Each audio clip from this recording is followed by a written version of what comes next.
Hace más de 5000 años, cuando los escasos habitantes de nuestro mundo se hallaban aún inmersos en las tinieblas de la prehistoria, en el ángulo noreste de África, en la estrecha faja de tierra fértil que riega el Nilo, un pueblo cuyo origen permanece todavía en el misterio, iniciaba la asombrosa aventura de la primera gran civilización de la historia de la humanidad.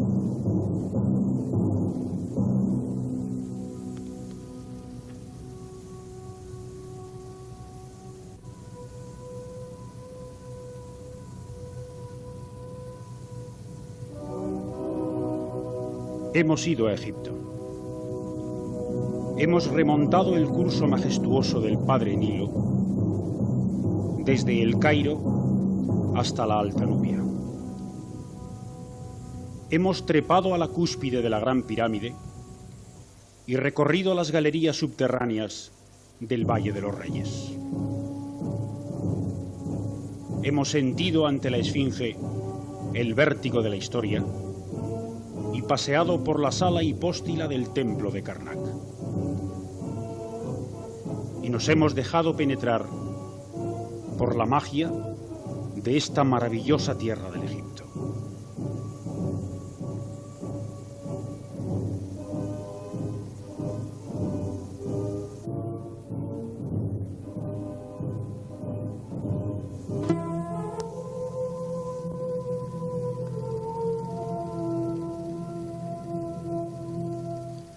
Solo unas horas de vuelo separan Barcelona de El Cairo. Y entre las dos ciudades hay que sobrevolar en toda su longitud los mares clásicos del Mediterráneo. Hemos visto deslizarse bajo nosotros las costas atormentadas de Córcega y Cerdeña, las rectas playas y las campiñas verdes de la Italia central, y las evocadoras bahías salpicadas de islas de las costas de Nápoles. Hemos volado sobre las tierras sagradas de la Grecia clásica y sobre las blancas islas del azul Egeo. Y en solo unas horas hemos recorrido hacia atrás miles de años de historia, sobrevolando las tierras en que se escribió.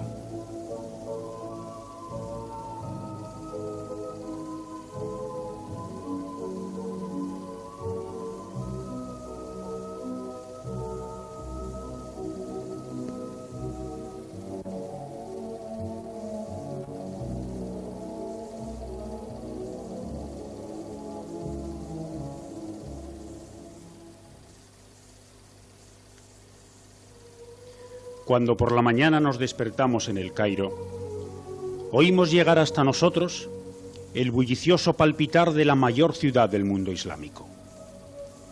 Una ciudad donde se hacinan más de 7 millones de habitantes, compartiendo un espacio apto solo para la mitad.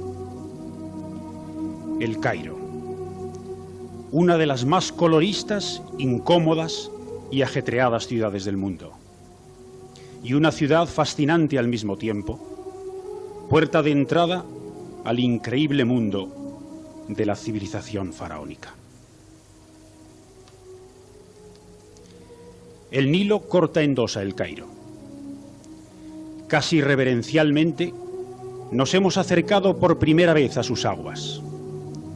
Aguas grises en El Cairo, portadoras de imágenes de 6000 kilómetros africanos.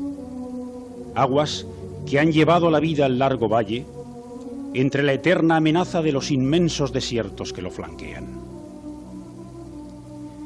Hemos dado un corto paseo por El Cairo, buscando un primer contacto emocionado, pero tardaremos aún varios días en penetrar en la ciudad. Ahora nos espolea el deseo de acercarnos al Egipto faraónico, y nos vamos hacia el sur, hacia los vastos campos de ruinas que señalan el emplazamiento de la ciudad en Menfis.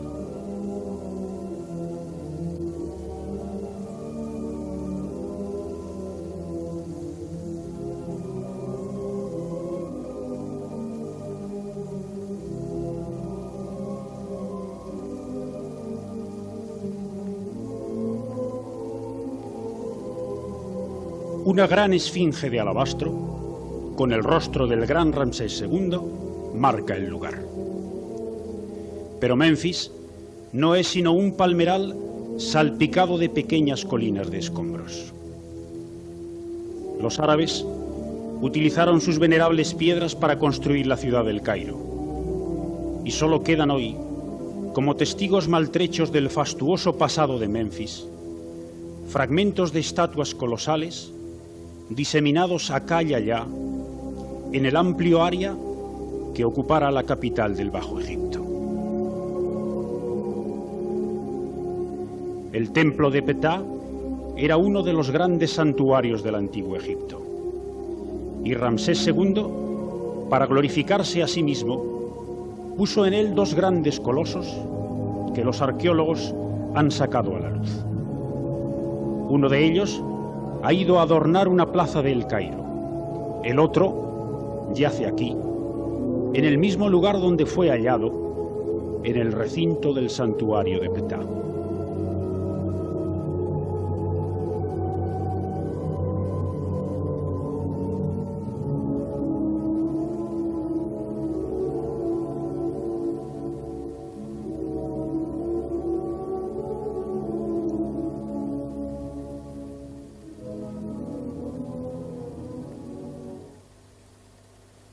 Al oeste de Menfis se extiende el inmenso campo de ruinas de la necrópolis de Sácara. La más antigua construcción de piedra que existe en el mundo está aquí.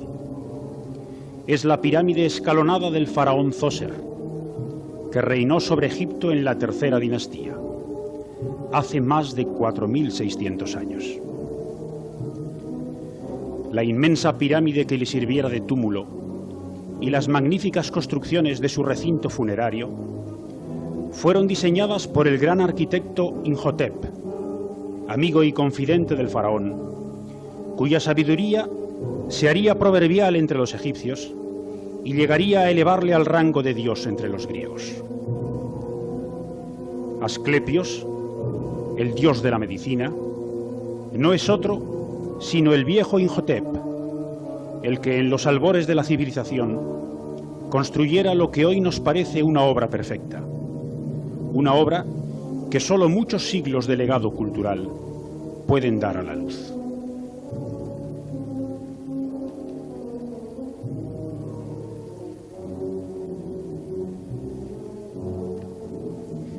En Sácara, el desierto está erizado de pirámides arruinadas y minado por cientos de mastabas funerarias.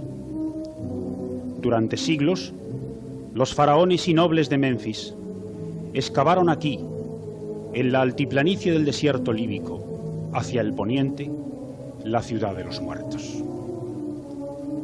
Hoy, cuando la ciudad de los vivos no es sino un recuerdo, una gran parte de las tumbas de Sácara permanecen aún casi intactas, quizás como un homenaje de la historia a un pueblo que vivió para la muerte y que hizo de ella la inspiración de su arte.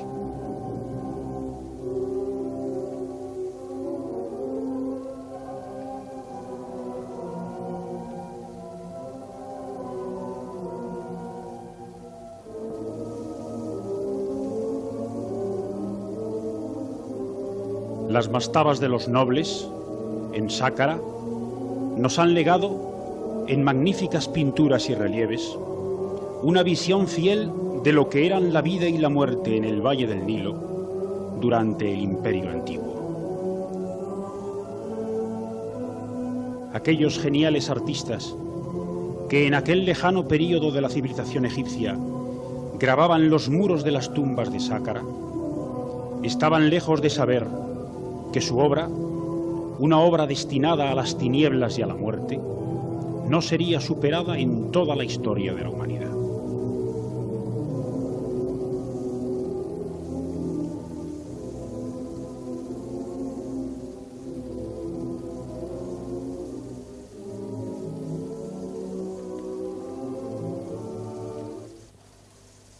Al norte de la necrópolis de Sácara, ya muy cerca de El Cairo, En el límite entre el desierto y las tierras de cultivo, se alzan las pirámides de Giza.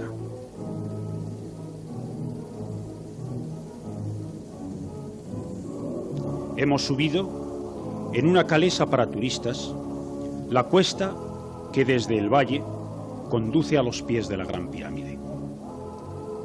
El mismo camino que han seguido millones y millones de gentes en todas las épocas y de todos los rincones del mundo para venir a admirar la primera de las maravillas del mundo: las inmensas masas descarnadas de las pirámides de Keops, Khafra y Menkaura. Aquí están, en la altiplanicie del desierto líbico, desprovistas desde hace siglos de su bello revestimiento y de sus remates dorados, pero asombrando aún al mundo con toda su carga emocional de historia y de misterio.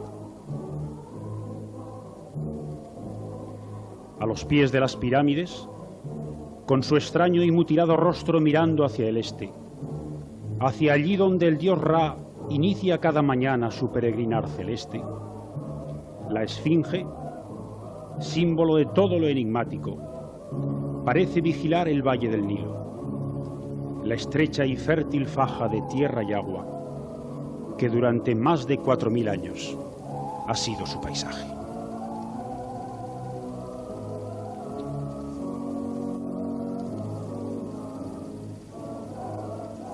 Los artistas que elevaron la pirámide de Khafra transformaron una gran roca solitaria del desierto en un extraño monstruo con cuerpo de león y rostro humano, al que 2 milenios más tarde darían los griegos el nombre de Esfinge. Sentimos una especial emoción ante esta fabulosa reliquia del antiguo Egipto, cuya fascinación nos ha impregnado a todos desde niños. Hay un largo camino desde el Cairo a Asuán. El tren lo recorre, siempre bordeando el estrecho valle del Nilo, en más de 15 horas. Por la mañana, nuestros ojos se abren al luminoso paisaje del Alto Nilo, un paisaje verde y azul, ribeteado siempre por las líneas amarillas del desierto.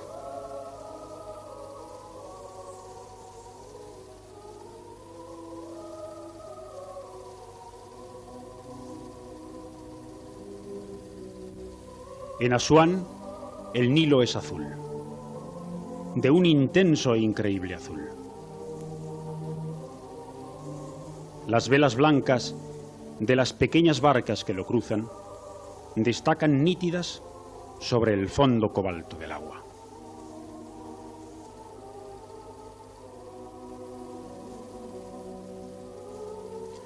Aquí, en Asuán, más allá de la primera catarata, empieza el país de Kund, la Nubia guerrera y misteriosa del Egipto faraónico. Los hombres de Asuán son ya negros en su mayoría, bien distintos a los antiguos egipcios, cuyos descendientes pueden verse aún un poco por todo el Egipto, con sus rasgos semíticos manteniendo a ultranza la religión copta. Hemos dado un pequeño paseo por Asuán, por sus barrios populares y pintorescos, llenos de la luz brillante y el implacable sol del Alto Nilo. Y nos hemos acercado así, un poco, al paisaje humano, lleno de contraste y colorido, del Egipto de hoy. Un país edificado sobre una amalgama de gentes, razas y religiones, sumergido en una dinámica de rápida evolución y enfrentado a un incierto futuro.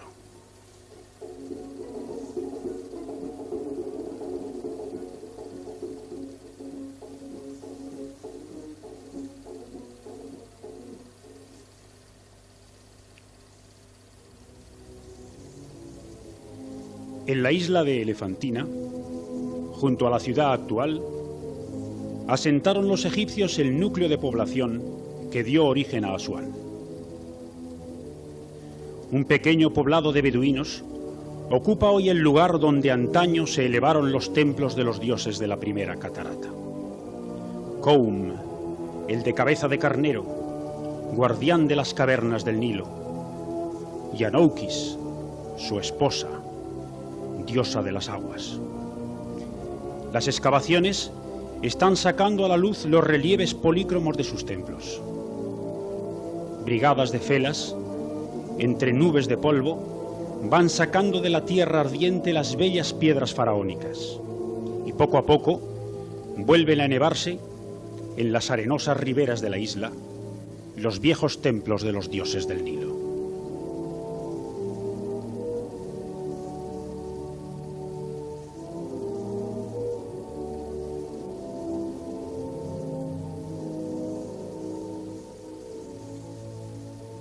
Hemos doblado la isla elefantina en nuestra pequeña barca de vela triangular y hemos desembarcado en la ribera izquierda del Nilo.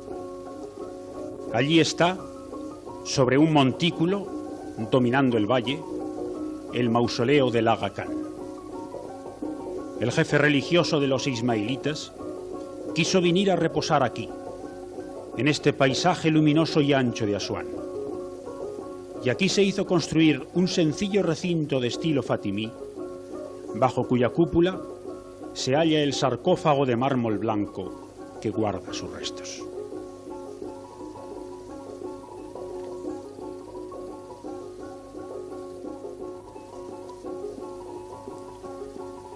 Hay que ir muy hacia el sur. A más de 300 kilómetros de Asuán, remontando el curso ancho y azul del Nilo, convertido por obra de la gran presa en lago, el lago Nasser, para alcanzar una de las maravillas del Egipto faraónico, el gran templo de Abu Simbel. En pleno corazón de la Nubia, el gran Ramsés II mandó tallar en las rocas de los acantilados que bordean el Nilo un inmenso templo dedicado a su propia gloria. Los 4 colosos de la bellísima fachada de Abu Simbel representan al faraón en la postura hierática de los grandes retratos oficiales que tan profusamente elevaron los egipcios desde las primeras dinastías hasta el período grecorromano. De la Nubia afluía al Egipto el oro. Había mucho oro en las barrancas hoy secas que corrían hacia el Nilo. Y los faraones tuvieron buen cuidado en mantener a sangre y fuego el dominio sobre las tierras pródigas del sur. Revueltas y represiones se sucedieron a todo lo largo de la historia de Egipto, hasta que Ramsés II se aseguró la posesión definitiva de la Nubia, construyendo un rosario de templos a lo largo del Nilo, protegidos por guarniciones permanentes. En una de las inscripciones del templo, Ramsés II advierte a los nubios: cuidado, soy como una llama inextinguible. Aplasto a mis enemigos y les llevo la desolación.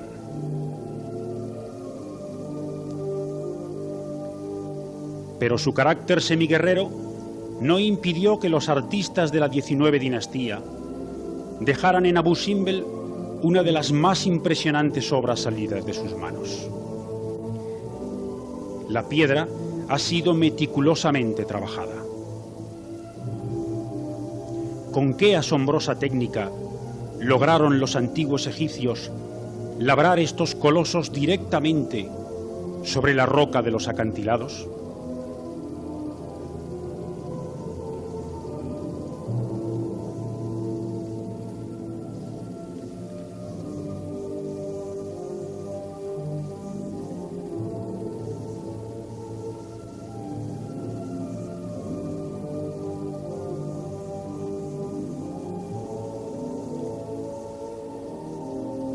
El eje mayor del templo está orientado exactamente hacia la salida del sol.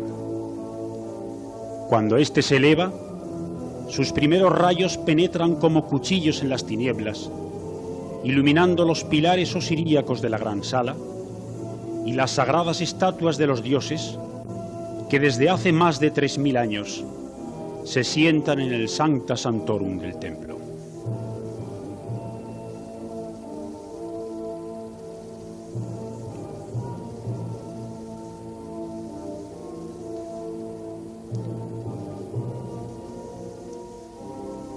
Además del gran templo, Ramsés II hizo labrar otro menor para glorificar a su reina Nefertari. Excavado también en los acantilados, en su bella fachada se alternan 6 colosos con las efigies de Ramsés II y de Nefertari. La compañera del faraón está glorificada al rango de diosa, identificada con Hathor, esposa del Horus solar, diosa del amor y de la alegría. Nunca, en toda la historia de Egipto, fue glorificada una reina hasta el punto que lo fuera la esposa de Ramsés. Sus estatuas, elevadas al mismo rango que las del faraón, en los grandes nichos del templo de Hathor, son un caso único y entrañable en el Egipto faraónico.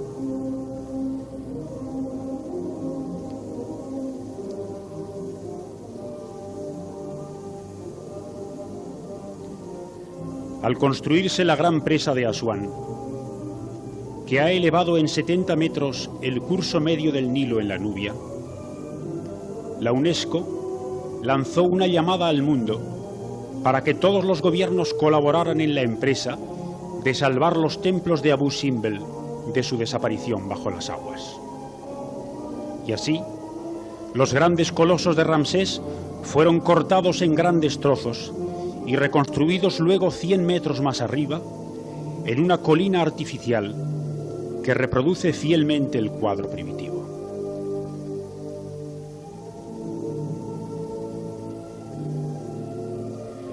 No olvidaremos nunca la emoción de Abu Simbel, la mañana ardiente vivida en los templos de Ramsés, junto a la faja azul del Nilo, enmarcado por las arenas del desierto.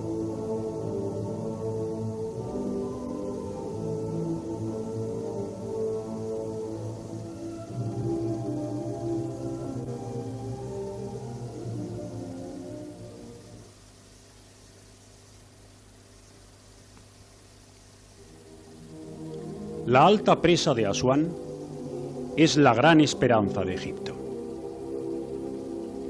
Agobiado por el problema que para el país representa la explosión demográfica de los últimos decenios, los ojos de Egipto están puestos en las grandes posibilidades de irrigación de nuevas tierras de cultivo.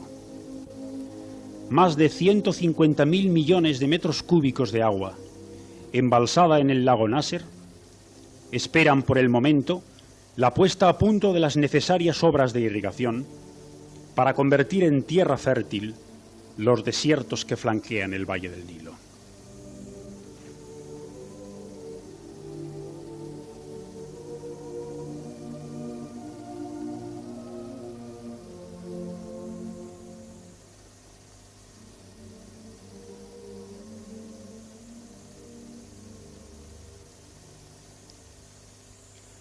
Aguas abajo de la alta presa, allí donde el Nilo inicia los rápidos de la primera catarata, se halla el dominio sagrado de la diosa Isis, la isla de Philae. La UNESCO ha emprendido recientemente las obras de salvamento de la isla, amenazada de ser cubierta por las aguas del Nilo. A su alrededor se ha elevado una presa circular desde la que pueden verse hoy los grandes pilones y las bellísimas columnas del templo de Isis. Fue en Philae donde, según la tradición, Isis dio a luz al hijo póstumo de Osiris, Horus, el dios halcón, que habría de vengar la muerte de su padre, dando con ello remate a la más bella leyenda de la mitología egipcia. Era aquí donde cada año se celebraban los grandes misterios de iniciación en honor a Osiris, los que los viajeros griegos nos narran envueltos en una atmósfera alucinante con el marco de las columnas del pórtico y bajo la luz fría de la luna del Alto Nilo. En este lejano lugar del Egipto, el culto de Isis se mantuvo hasta bien entrada la era cristiana, como último reducto de la religiosidad extraña y apasionante del antiguo Egipto.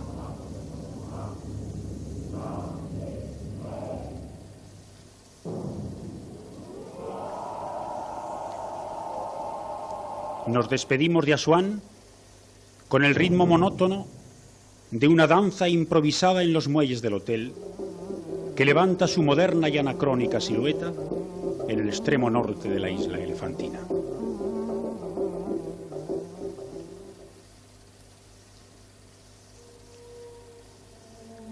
$300 años antes de Cristo, Alejandro Magno, tras derrotar a los persas, se hacía dueño del Egipto e iniciaba con ello el último período de la civilización faraónica. Sus sucesores, los Ptolomeos, lejos de helenizar la tierra del Nilo, se impregnarían hasta la médula del espíritu y las formas del milenario egipcio. Y ellos serían los que reconstruyeran a todo lo largo del valle los antiguos templos que el tiempo y las invasiones habían arruinado. En la ribera este del Nilo, en Komombo, entre Asuán y Tebas, se veneraba desde muy antiguo a un extraño dios con cabeza de cocodrilo, a Sobek, el dios acuático protector de los dioses y de los hombres. El templo de Komombo eleva hoy su imponente ruina sobre una pequeña eminencia del desierto arábico, casi cortado a pico sobre el Nilo. El clima seco de Egipto y las arenas del desierto, que durante siglos han mantenido sepultado el templo de Sobek, han preservado casi intacta la decoración que, como en todos los templos egipcios, cubre profusamente la arquitectura, desde las columnas a los pórticos y desde los muros a los plafones. Los egipcios llenaron sus templos de relieves y pinturas, con un horror al vacío que nunca la arqueología les agradecerá bastante. Gracias a ellos, a los miles y miles de jeroglíficos esparcidos por todos los rincones, conocemos hoy la historia de este asombroso pueblo. Fueron también los Ptolomeos los que reconstruyeron en Edfú el gran templo de Horus, uno de los más venerados santuarios de Egipto. El templo de Edfú ha llegado intacto hasta nosotros. No falta en él ni una sola columna, ni un solo grabado. Parecería como si solo unos pocos años nos separaran de su construcción. De no faltar los ornamentos del culto y las estatuas sagradas del recóndito santuario, nuestros ojos tendrían ante sí el mismo espectáculo que contemplaron los egipcios de hace más de 2000 años.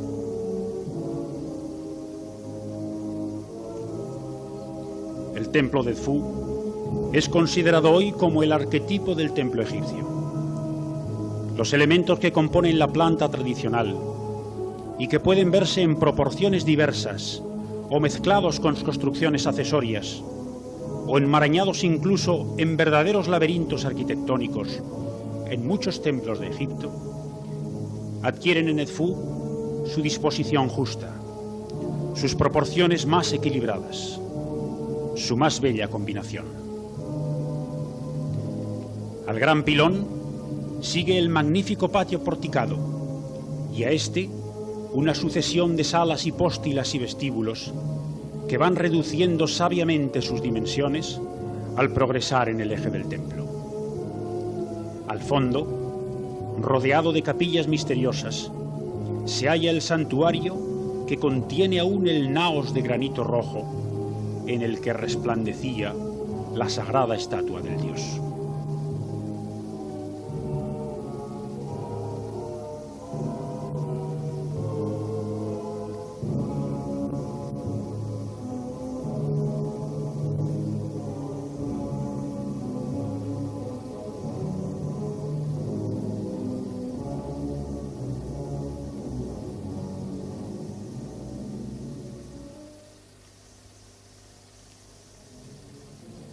En Luxor, el Nilo parece más ancho y majestuoso que en cualquier otro lugar del valle. Parece como si sus aguas se remansaran reverentes al pasar por este lugar sagrado del Egipto. Tebas, la de las 100 puertas, la milenaria capital de las grandes dinastías del Imperio Nuevo, eleva aún aquí los mutilados pilones de sus templos. El templo de Amón-Ra en Karnak es el más grandioso santuario que haya construido nunca la humanidad. Todo el poder y la energía de los grandes faraones, de los Ramsés y los Amenofis, de los Seti y de los Tutmés, se volcó aquí durante siglos para hacer de este lugar una de las grandes obras del genio del hombre. El símbolo totémico de Amón, el carnero, convertido en esfinge de cuerpo de león, flanquea la vía sagrada que da acceso al gran pilón del templo. Tras él se abre el inmenso patio poblado de pórticos y columnas, de pequeños templos votivos y de grandes estatuas colosales.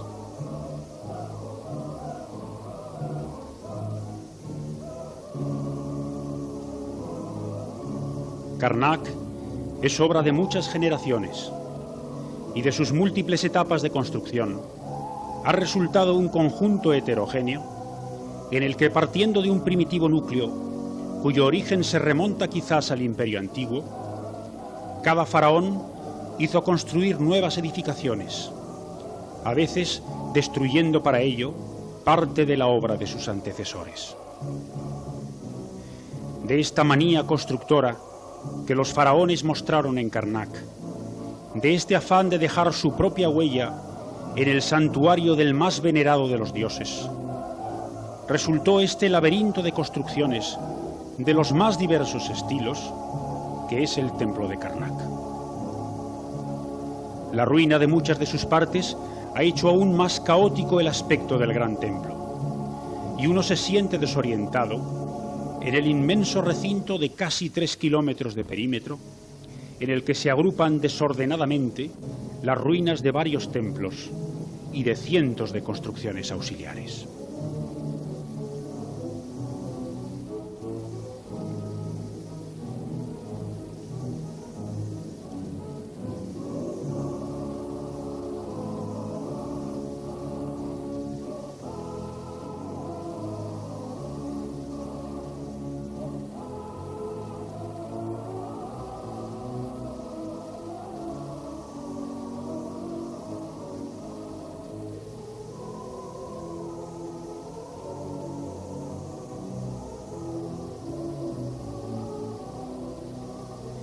Pero la gran maravilla de Karnak, la que invariablemente hace enmudecer de asombro a todos los viajeros que llegan al Alto Nilo, es la gran sala hipóstila. Habíamos leído muchas cosas sobre esta maravilla de Karnak. La habíamos visto fotografiada centenares de veces. Sabíamos de su magnitud y de su historia, y nos sentíamos a cubierto de la sorpresa, si no de la emoción. Pero la sala hipóstila del templo de Karnak supera todo lo imaginable, y uno se siente anonadado ante el espectáculo de estas 136 inmensas columnas que, poderosas y apretadas, elevando los papiros de sus capiteles a inverosímiles alturas, crean un espacio mágico, irreal, que se nos viene al espíritu sin historia ni anécdota, con la incontenible fuerza de su propia belleza. Es imposible captar, con el campo limitado de la cámara, la grandeza de la sala hipóstila de Karnak. Si cada perspectiva, cada ángulo es impresionante por sí mismo, solo la simultánea visión de conjunto, la película cambiante y dinámica de la contemplación directa, es capaz de darnos toda la vibración y la magia de esta increíble sala de Karnak.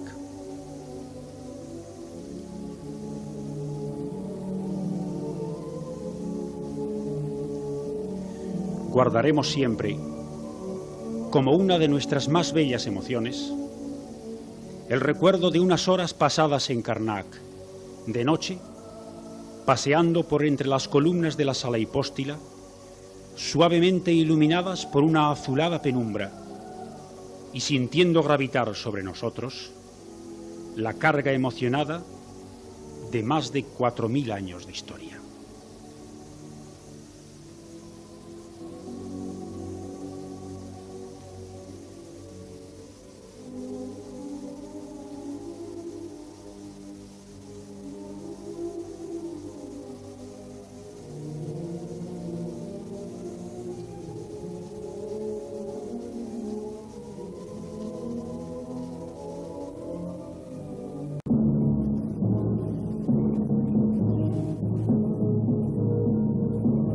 Más allá de la sala hipóstila, flanqueando el eje del templo que conduce al secreto santuario de Amón, se elevan dos grandes obeliscos que muchos siglos de abandono no han podido abatir.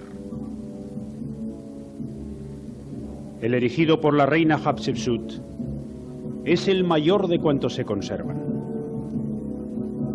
La inscripción del protocolo real grabado sobre él nos habla de esta gran reina, señora de las dos tierras, emanación de Amón, elevada por él al trono de Horus y criada para señora del circuito solar.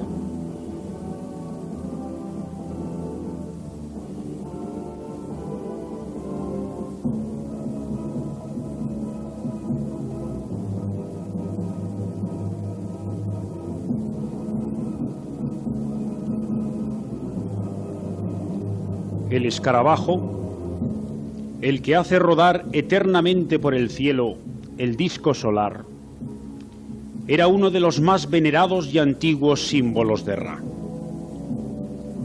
Junto al lago sagrado de Karnak se conserva un gran escarabajo dando frente a las aguas del lago sagrado que servían de escenario a las grandes procesiones de Amón.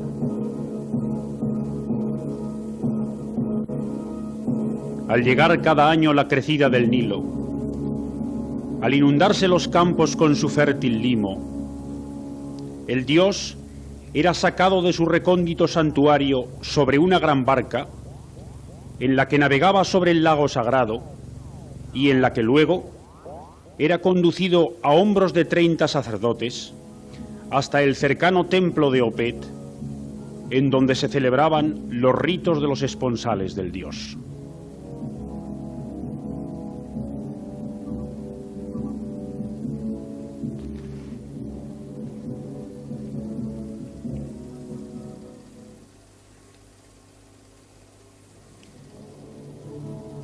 El templo de Opet, junto al que creció más tarde la ciudad de Luxor, es obra de Amenofis III y de Ramsés II, los dos grandes faraones constructores de las dinastías tebanas.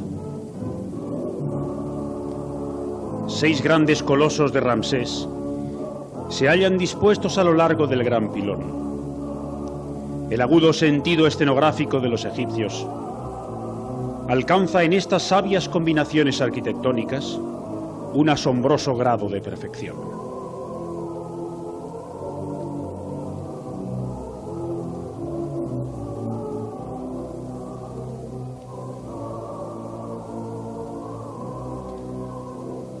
Ante los colosos, flanqueando también la entrada del templo, pueden verse los zócalos de 2 obeliscos erigidos por Ramsés. Uno de ellos se halla todavía en pie en el mismo lugar para el que fue construido. El otro fue donado a Francia por el gobierno egipcio y se eleva hoy en el centro de la Plaza de la Concordia de París.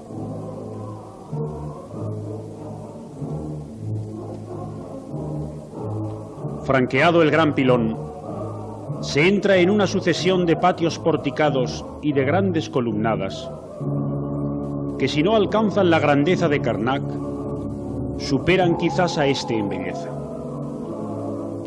Los escribas de Amenofis III nos hablan en sus inscripciones del templo de Luxor. Amenofis, rey del Alto y del Bajo Egipto, hijo de Ra, príncipe de Tebas, está satisfecho de un templo que ha erigido para su padre Amón, construido al sur de Opet, de arenisca fina, largo, ancho y de gran belleza. Sus paredes son de electrum, su pavimento de plata. Sus torres llegan al cielo y se mezclan con las estrellas. Cuando el pueblo lo contempla, alaba a su faraón. Las torres del templo de Opet se han desmoronado. Los muros de electrum y los pavimentos de plata han desaparecido por completo. Pero difícilmente nos emocionarían más que las líneas puras, majestuosas y desnudas de las columnas. Las más bellas columnas que hayan salido quizás de la mano del hombre.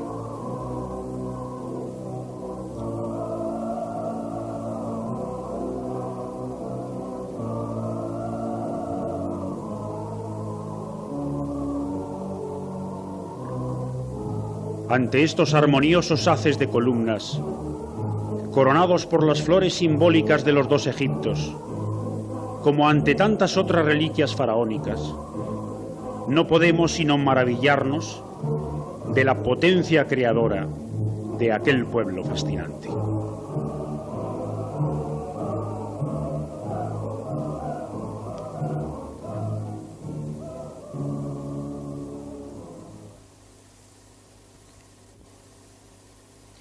El segundo día de nuestra estancia en Luxor, hemos cruzado el Nilo para visitar la orilla occidental, los anchos campos de ruinas, donde se elevan los templos funerarios de los grandes faraones, y los recónditos valles de la muerte, donde excavaron sus tumbas.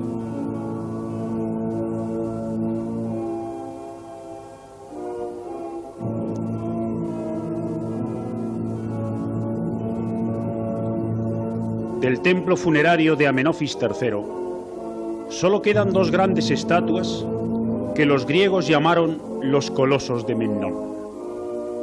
El arquitecto Amenhotep nos habla de ellos en los jeroglíficos de su tumba. Traje de elefantina, estatuas colosales de granito que permanecerán en pie eternamente. Sus caras, reflejando el sol de la mañana, asemejan para las gentes otros discos del sol. Ahí están todavía, en el valle de Tebas, en pie por la eternidad, como lo deseara Amenhotep hace 3500 años.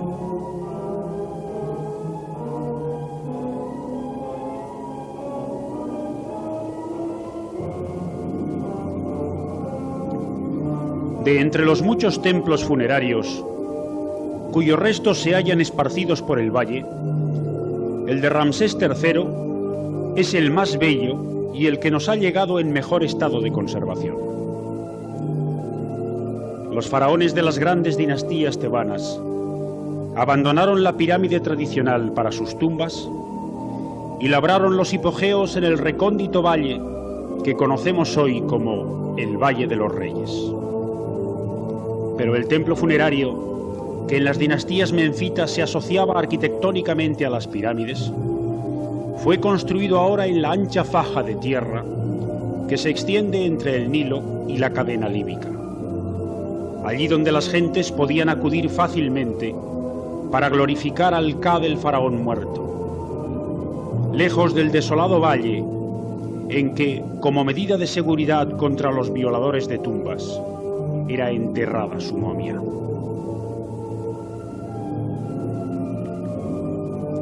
El templo de Ramsés III, con sus magníficos patios, su sala hipóstila, sus grandes columnas osiríacas, los maravillosos relieves de sus muros y las estatuas todavía esparcidas por su recinto, nos habla, en el fascinante lenguaje del arte, de una lejana y esplendorosa historia que tuvo su marco dorado en estas ruinas impresionantes del oeste de Tebas.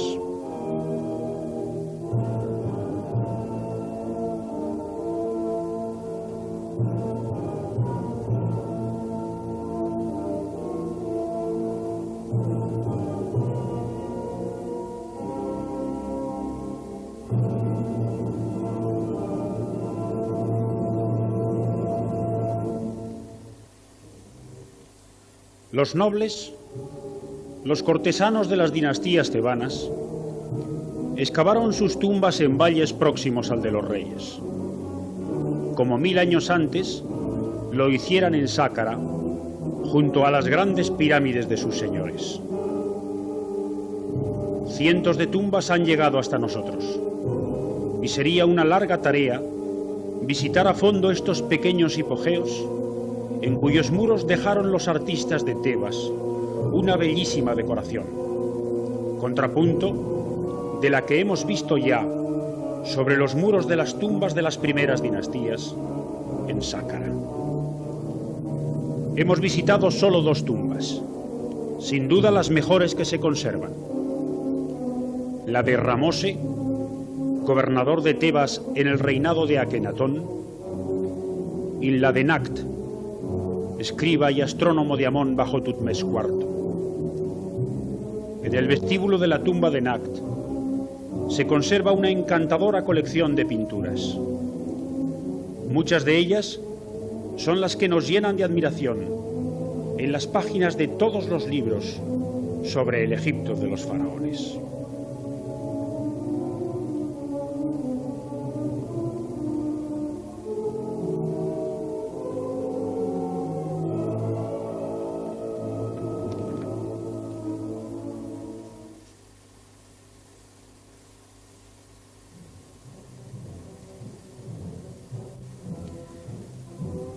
El templo funerario de la reina Hatshepsut, construido en terrazas en los contrafuertes de los montes occidentales de Tebas, es una obra maestra de la arquitectura. Senmut, el arquitecto y confidente de la reina, rompió todos los moldes clásicos de la planta tradicional del templo para hacer una obra increíblemente adaptada al paisaje. Uno de esos milagros de concepción estética que nos salen al paso a lo largo de la evolución del arte egipcio y que aún hoy nos es difícil comprender.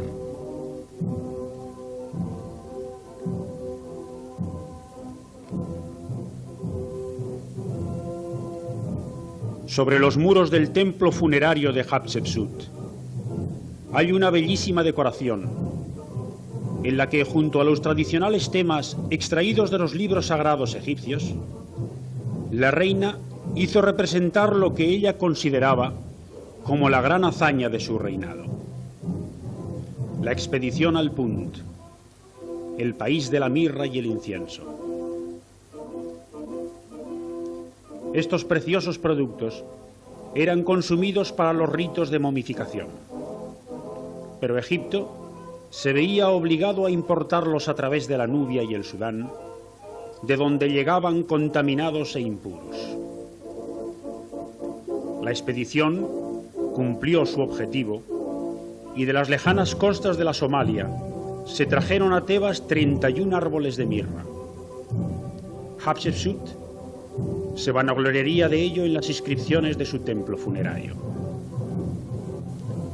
Ninguno de mis antecesores pudo pasear entre árboles de mirra, pero yo he enviado a mi ejército al Punt y ahora los cielos y la tierra están inundados de incienso.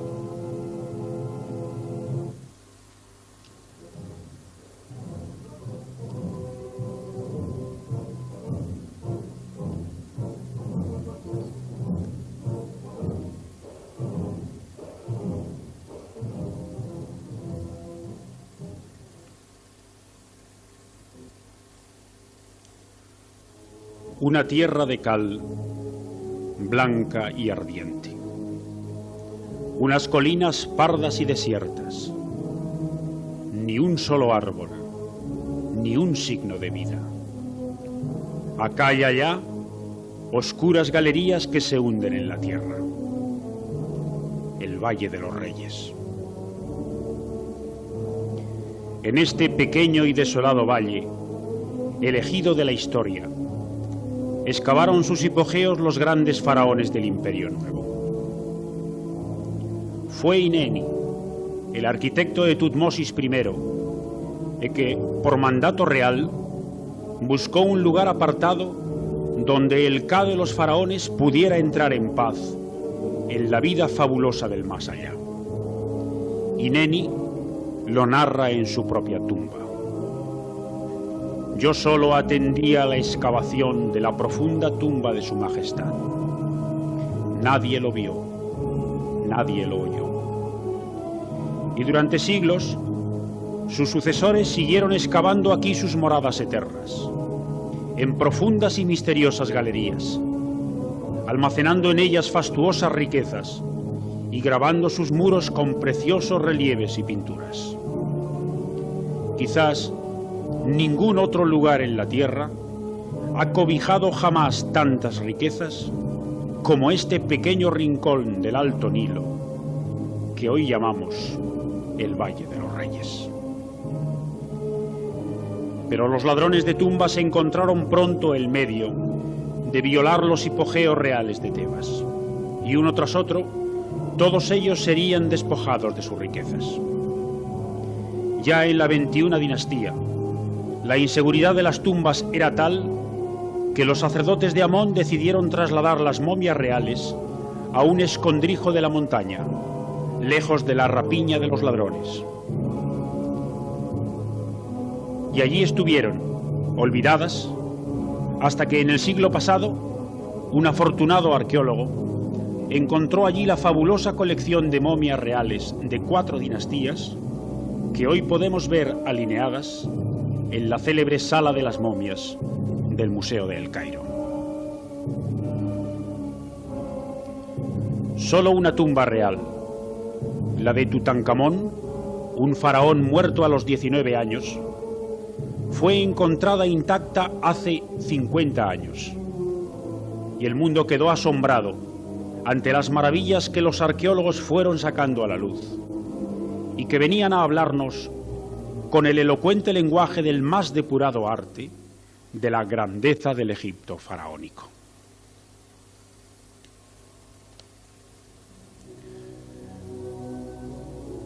Por los caminos del Alto Nilo, en los que el tiempo parece detenido en lejanos siglos bíblicos, vamos hacia las ruinas legendarias del templo de Dendera.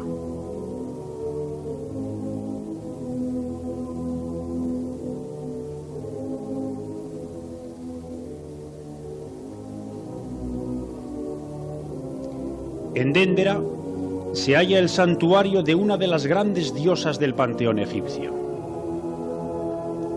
de la madre del Horus solar, en su extraña personificación de vaca celeste, de Hathor, la diosa del amor y de la belleza. Como en tantos otros lugares del Alto Egipto, los faraones del período ptolomeico reedificaron sobre sus viejas ruinas el multisecular templo de la diosa. Son piedras griegas y romanas las que han llegado hasta nosotros, pero como siempre, dispuestas y decoradas con el más depurado estilo egipcio. Los sellos grabados en los muros de Dendera son de Tiberio y de Calígula, de Claudio y de Nerón. Pero qué lejos estamos de los templos romanos que hemos visto en tantos otros lugares del imperio. Si son emperadores romanos quienes pueblan los muros, son dioses egipcios quienes les acompañan, y egipcias son las escenas grabadas sobre ellos.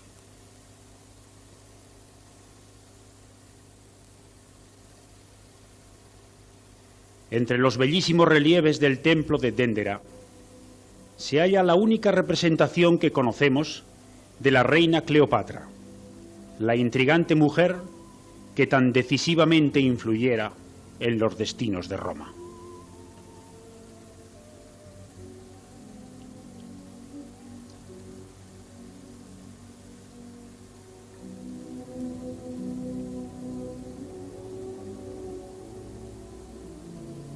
El rostro de Hathor, desfigurado a martillazos por los primeros cristianos de Egipto, preside desde lo alto de las columnas la maravillosa penumbra de la sala hipóstila.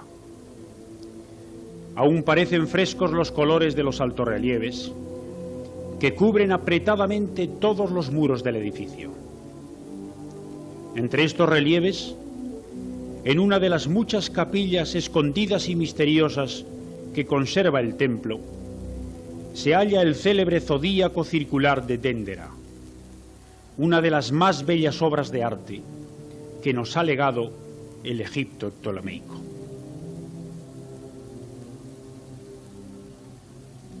Déndera era uno de los 14 lugares sagrados de Egipto, aquellos en los que el Nilo había arrojado los 14 trozos de Osiris tras su mítica muerte a manos del dios del mal. Cada año, Déndera era el marco de los misterios de la resurrección de Osiris, y aquí se celebraban grandes ceremonias y procesiones, presididas por el propio faraón. Entre las construcciones secundarias de Déndera, la Mamisi, la casa donde los dioses concebían a los faraones, destaca por sus bellísimos relieves, quizás los más finos y elegantes del último período del arte egipcio. Cae el sol sobre Déndera. En ese increíble atardecer del Alto Egipto, en el que el día y la noche se suceden sin crepúsculo, cuando reanudamos el camino hacia el delta.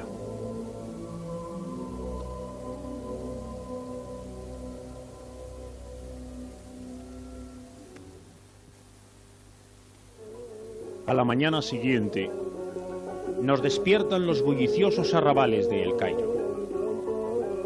Vemos deslizarse, tras las ventanillas de nuestro tren, la multitud multicolor que preludia la atmósfera ajetreada y agobiante de la gran ciudad. Hay muchas cosas que ver en El Cairo. Hemos permanecido durante 3 días en la ciudad, en contacto con las obras de arte que han dejado en ella las 2 grandes civilizaciones que se han asentado sobre el Nilo, la de los faraones y la de los árabes.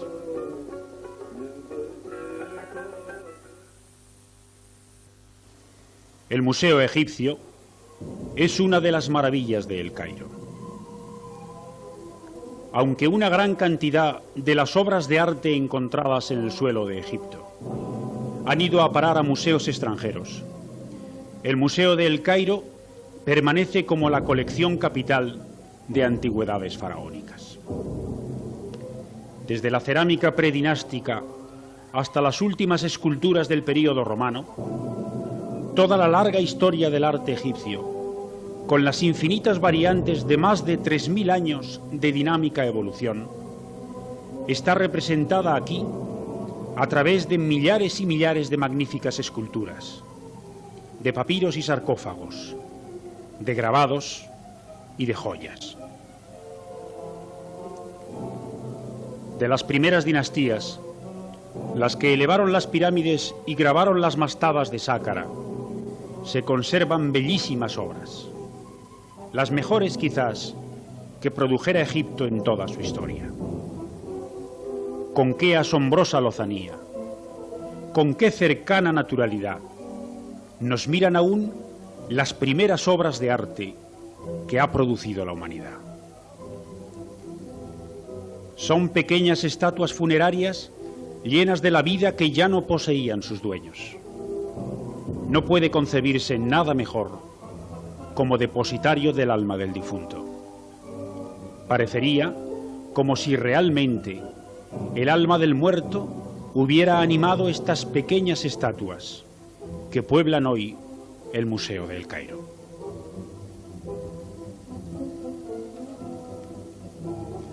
La larga y oscura Edad Media egipcia nos legó las enigmáticas obras de los Hicsos, un extraño arte impregnado de la historia atormentada del Imperio Medio.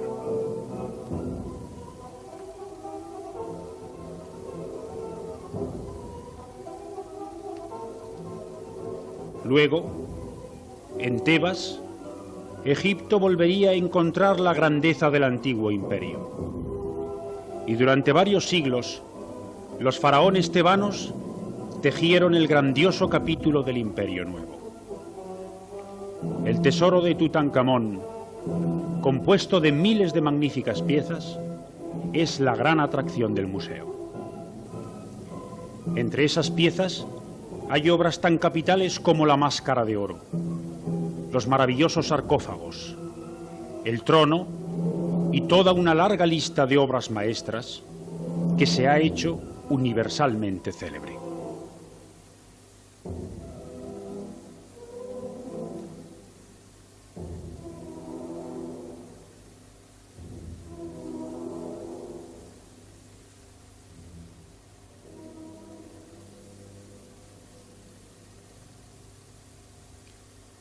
Las momias de los faraones que hicieron posibles estas maravillas están en una sala del museo.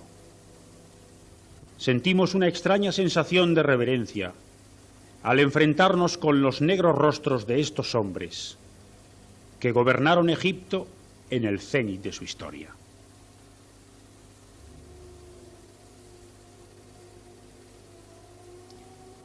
Tras ellos vendría la larga decadencia, en la que una tras otra las grandes potencias del mundo antiguo dejarían sus huellas sobre la fértil tierra del Valle del Nilo.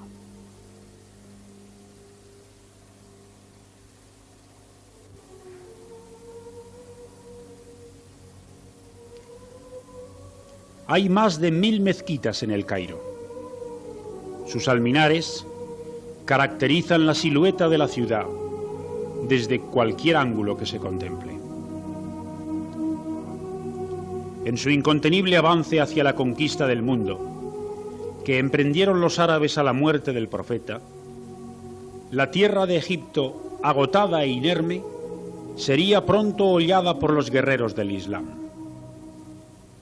10 años después de la muerte de Mahoma, se elevaba ya sobre El Cairo la primera mezquita. Un afán constructivo que ya no se frenaría y que haría de El Cairo, al correr de los siglos, un ingente muestrario de toda la evolución del arte árabe.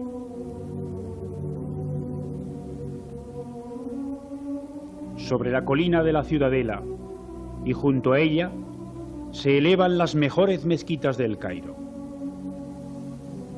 La del sultán Hassan es una de las obras maestras del arte árabe, y la de Mohamed Ali, la famosa mezquita de alabastro, erigida en lo alto de la Ciudadela y flanqueada por sus altos minaretes, es un impresionante edificio construido en el estilo otomano de las mezquitas de Estambul y que, como estas, posee uno de esos interiores mágicos que los árabes han sabido crear como nadie. Precedido por un bello patio porticado, en el que se levanta una gran fuente de abluciones, el interior, revestido de alfombras y tapices, alumbrado por millares de lámparas votivas y por la suave luz que se filtra por las ventanas de la cúpula, nos parece un mundo encantado, un mundo de colores densos y apagados ecos, en el que flotan los monótonos murmullos de las oraciones musulmanas. Junto a la mezquita de Mohamed Ali hay una gran explanada que es el tradicional punto de vista sobre la ciudad de El Cairo. Al atardecer, en contraluz, las verticales de los minaretes parecen diluirse en el vapor denso y vital que sube de la tierra.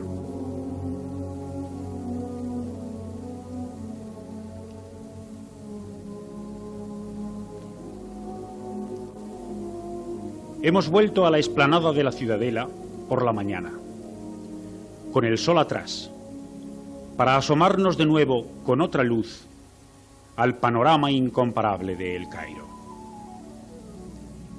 Luego hemos continuado nuestro inconcreto recorrido por el viejo corazón de la ciudad.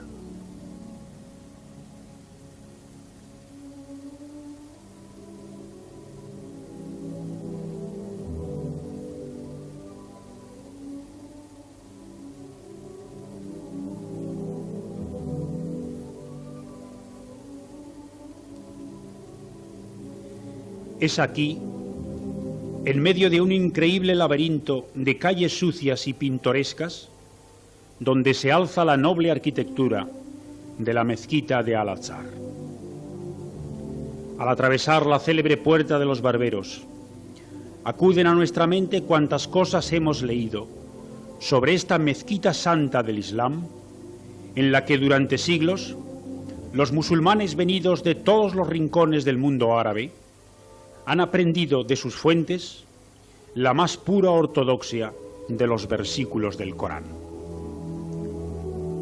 Todavía hoy, los estudiantes de Al-Azhar se sientan en el suelo del gran patio, alrededor de sus maestros, escuchando las enseñanzas del libro santo con el mismo absorto interés y quizás con idénticas palabras a como lo hicieron generaciones y generaciones hasta los mismos tiempos del profeta.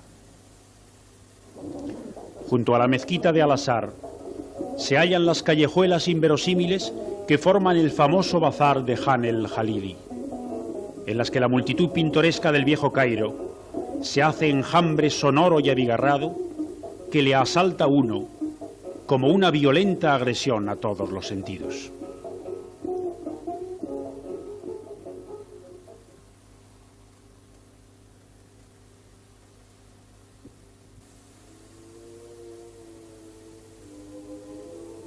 Nos hemos levantado con los primeros rayos del sol y nos hemos ido antes de abandonar la tierra de Egipto, como cumpliendo el rito de un adiós emocionado, a la altiplanicie de Giza, a pasear por entre las nobles piedras de las pirámides, a contemplar una vez más el rostro, iluminado ahora por el sol, de la gran esfinge.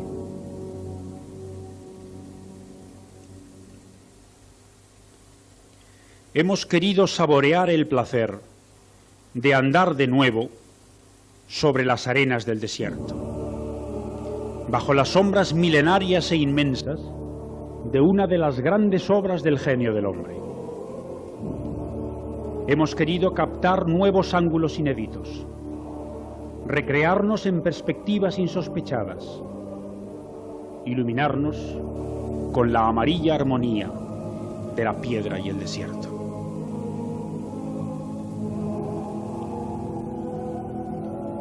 Desde el oeste, las grandes pirámides, rodeadas por su cohorte de pequeñas pirámides secundarias, parecen agruparse en una cadena montañosa surgida de la tierra, como una barrera natural levantada contra las arenas del desierto en el mismo límite del verde valle del Nilo. Parecería imposible que la geometría pura y regular de las pirámides diera lugar a este juego fascinante de perspectivas, a este calidoscopio gigante y monocromo que se desarrolla lento ante nuestros ojos.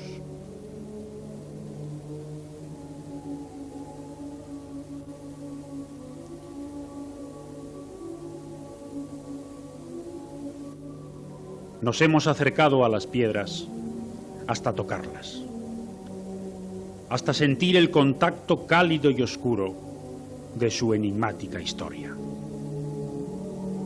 Hemos ido hasta los mismos pies de la Esfinge, allí donde se alza la estela del sueño del faraón, donde la perspectiva se vuelve un escorzo deforme y monstruoso.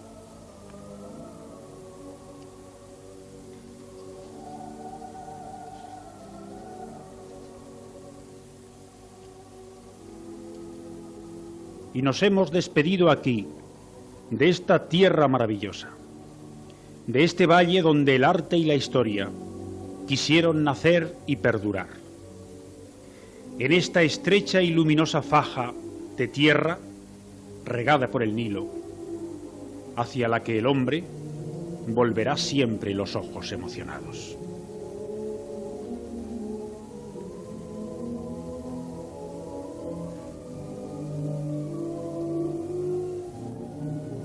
Al abandonar Egipto, desfilan por nuestra mente las 1000 imágenes de los momentos vividos. Hemos visto muchas cosas en Egipto. Hemos abierto de par en par nuestros sentidos para captar su belleza. Pero queda en nosotros el vacío de muchos rincones no explorados, de muchos caminos no recorridos. Y sentimos el deseo vehemente de volver, de aprehender esos lugares y esos caminos, de saborear más hasta el fondo el encanto luminoso y legendario de Egipto.